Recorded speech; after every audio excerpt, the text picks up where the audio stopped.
Why do INFJs and ISTJs get along? Let's take a look at 5 reasons. And the first reason is because both of these personality types are introverts.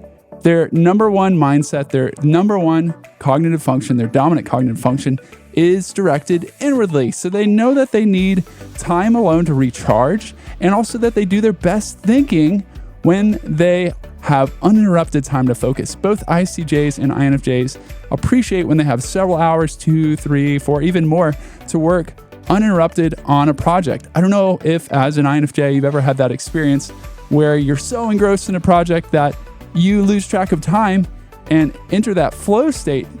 You may even forget to eat. I've definitely done that before. So if that's you, you're probably an introvert when you're working alone.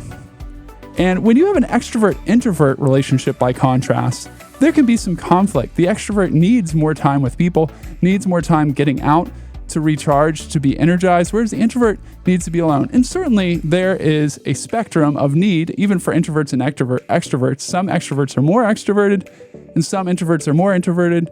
And you have more introverted extroverts, and we can go on and on about that. But the point is that the extrovert's gonna tend to want to pull outward and draw the introvert outward, or pull the introvert outward, and the introvert's going to want to stay back and keep the extrovert back. So there can be conflict there. It's a good dichotomy to a certain extent, because we need to be pushed out of our comfort zone, and sometimes what we need, we won't make ourselves go and get. But generally with this INFJ, ISTJ relationship, there's a healthy appreciation for downtime. Another really great reason why these two personality types get along, number 2, is that they value their values and they hold to them staunchly. That's something that I really respect about my wife. I'm actually married to an ISTJ. And by the way, this isn't relegated to just romantic relationships. It definitely speaks to those, but it can speak to a friendship, a working relationship, what have you. But in our relationship, I really appreciate how my wife sticks to what she believes in and doesn't allow others to push her into doing things that she doesn't want to do if those things go against her values. That's something that means a lot to me, because what I really believe in, I want to adhere to and stick to and be consistent with. And I think that's something that she appreciates in me as well. Of course, if you have different values, that can be a source of great conflict, because both of these personality types can be a bit stubborn. But if you have similar beliefs and similar views, it can be a really big encouragement to you to see another person adhering to them and sticking to them even when it's difficult. A third reason why these two personality types get along is they're both safe. One thing I love about my wife, again, and I'm speaking about her because I have a really close relationship with her, but I have a great coworker as an ISTJ, and my dad is an ISTJ, and I have friends who are ISTJs. But one thing I really like about ISTJs is that when you tell them something, they usually don't go and blab it everywhere. Now, there are exceptions, and I'm guilty of this as well. I think INFJs are good at keeping personal information secret, but that doesn't mean I'm perfect and I always keep everything to myself. We all fall short and blow it sometimes. But in general, INFJs and ISTJs are both very good at keeping secrets. My dad, who again is an ISTJ, always told me that your heart should be a graveyard. And what he meant by that is that when somebody tells you something personal that's not meant to be shared, that information should stay with you and in essence die there and not go about and be shared. And he really lived by that standard and adhered to it. So I always felt safe sharing with him. Now, again, there are always exceptions to the rule, and you should learn and judge other people's character before you confide in them, especially when you have really personal information. You probably already know that. But this is a big reason why INFJs and ISTJs generally respect one another, because they keep that personal information private and don't go around blabbing it. Point number 4, and this could go either way, is that both types are particular. So when you look at ISTJs and INFJs, you'll notice again that they're, at least in terms of preferences, judgers. And they generally like organization to a certain extent. And they can both be analytical and particular in the way things are done. The things in the house may need to be organized in just such a fashion. The floors may need to be kept clean. Now, I should mention that this can also be a point of great contention. I'll go back to the experience that I know best. In living with my wife for these past 9 years, I've noticed that she really cares about the cleanliness of the floors and of the bathrooms and the surfaces around. So she notices when dust accumulates, she notices when there's dirt on the floors, and when there are dishes in the sink, which you may notice too if you're an INFJ, but I haven't always been, let's just be honest, I haven't been great at noticing those things, not nearly to the extent that she notices things, because that's really her greatest strength, to be aware of that sort of stuff. But she wants that well kept. On the flip side, I like things put away and organized, not just left around. So actually, she's a little bit more loose sometimes with where things are. But generally, I can let it go for a while until the point comes where I'm really stressed and I want everything put away and no more stimuli coming from the outside environment. So I'm particular about having those sorts of things put away, and she's particular about having the house clean.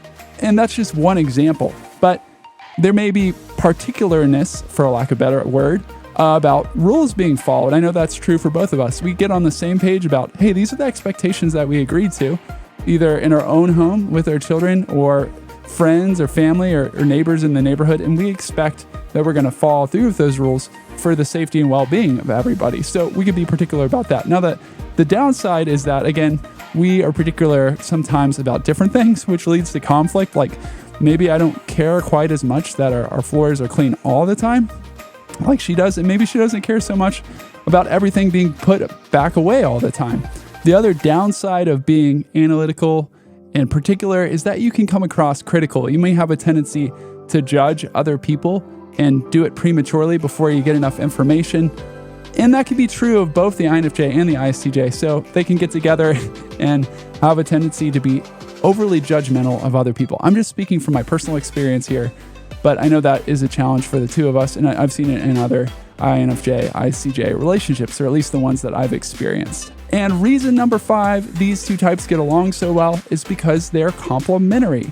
They fill in for each other's weakness, and they bring their strength to the table, so they make a great team. And I'd say that's one of the things that my wife and I love the best. And I'd say, again, that's true of many INFJ, ISTJ relationships.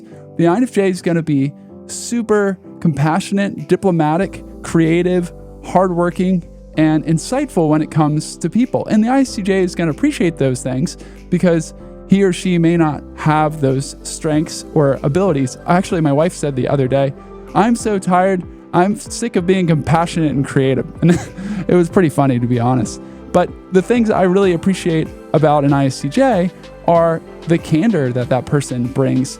It's amazing how refreshing it is to hear the truth sometimes. And sometimes as INFJs, we have a tendency to tell people what they want to hear, to be encouraging and to build them up. But what people need to hear a lot of times is the plain truth. And that's something ISTJs always bring to the table. Again, another great thing that ISTJs do phenomenally well is they are faithful through and through. It doesn't matter, whether you're sick or you're not your normal self, whatever. The ISTJ is going to be there. And that's actually been true. Recently, I actually busted my knee and I've been out like the past 6 weeks from work. And you know who's come to visit me and spent the most time with me? And this might be reflective of the types of relationships I've had, but probably I've spent more time with the ISTJs than I have with any other personality type. So it's just been encouraging to see how faithful those people are. ISTJs are also hardworking, so that's a big connection.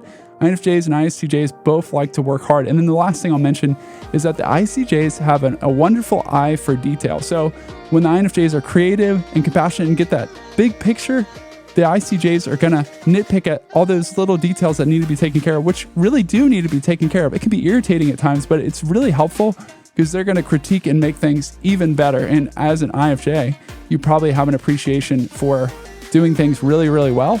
And you won't find a better editor or evaluator of your project or what you're doing. So these are a few reasons why INFJs and ISTJs get along well. And of course, I hope you've picked up that it's not always a picnic. Things don't always go super well. Oftentimes there's conflict too, but these are a few reasons why these two personality types get along well. If you're an INFJ and you'd like to learn more about your personality type, then I'd love to give you a free copy of my book, The INFJ Personality Guide. In the book, you'll learn about the mindsets or cognitive functions that cause you to do what you do. And hopefully you'll fill in some of the blanks that will help you understand, oh, that's why I've been doing those things. And that's what makes me different than other personality types. And hopefully that'll help you not feel messed up or broken, but see that you are just different and that you have valuable gifts to contribute to the world. And you can grab a free copy of this book by heading over to infjbook.com. And that link's in the description below.